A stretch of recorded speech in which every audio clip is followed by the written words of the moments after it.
Dans ce chapitre, nous parlons de démonstration et dans cette vidéo, nous allons travailler avec un programme de calcul.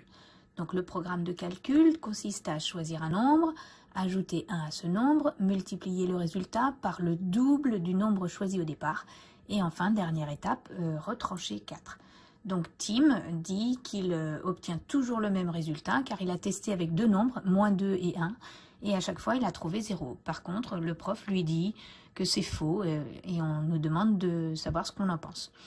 Donc, si je teste avec moins 2, un des premiers nombres choisis par Tim. Donc, il ajoute 1, donc ça fait moins 2 plus 1, moins 1. Il multiplie le résultat, donc il multiplie moins 1 par le double du nombre choisi au départ. Donc, le double, c'est 2 fois, et le nombre choisi au départ, c'était moins 2.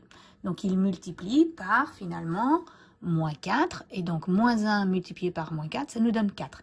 Dernière étape, il retranche 4, donc 4 moins 4, 0. Donc pour le moment, le premier exemple de Tim correspond à ce qu'il a avancé sur ce programme de calcul. Deuxième exemple, il prend le nombre 1.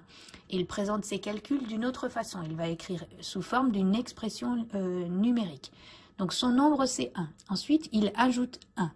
Donc, il le met entre parenthèses parce qu'il va multiplier par le double, donc 2 fois. Le nombre choisi au départ, c'était 1, donc il multiplie par 2 fois 1. Et enfin, il retranche 4. Donc, voilà l'expression numérique qui traduit le programme de calcul avec 1 au départ. Maintenant, il calcule en respectant les priorités.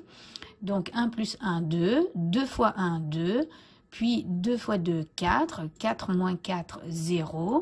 Donc finalement, son deuxième exemple avec 1 lui redonne bien 0.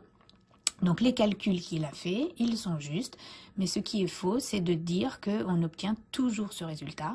On va le tester avec un autre exemple qui va nous donner finalement un contre-exemple. Si je choisis 5 au départ, j'ajoute 1, je trouve 6. Je multiplie le résultat, donc je multiplie 6 par le double du nombre choisi au départ. Donc le double de 5, c'est 10.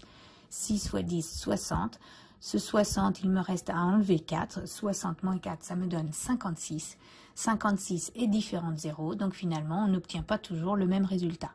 Donc le raisonnement de Tim était faux, parce que ce n'est pas avec deux exemples qu'on démontre une généralité.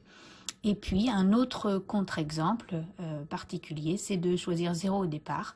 Et donc 0, je lui ajoute 1, je multiplie par le double de 0 et j'enlève 4. Ça va me donner 1 multiplié par 0 moins 4. Je vais obtenir moins 4.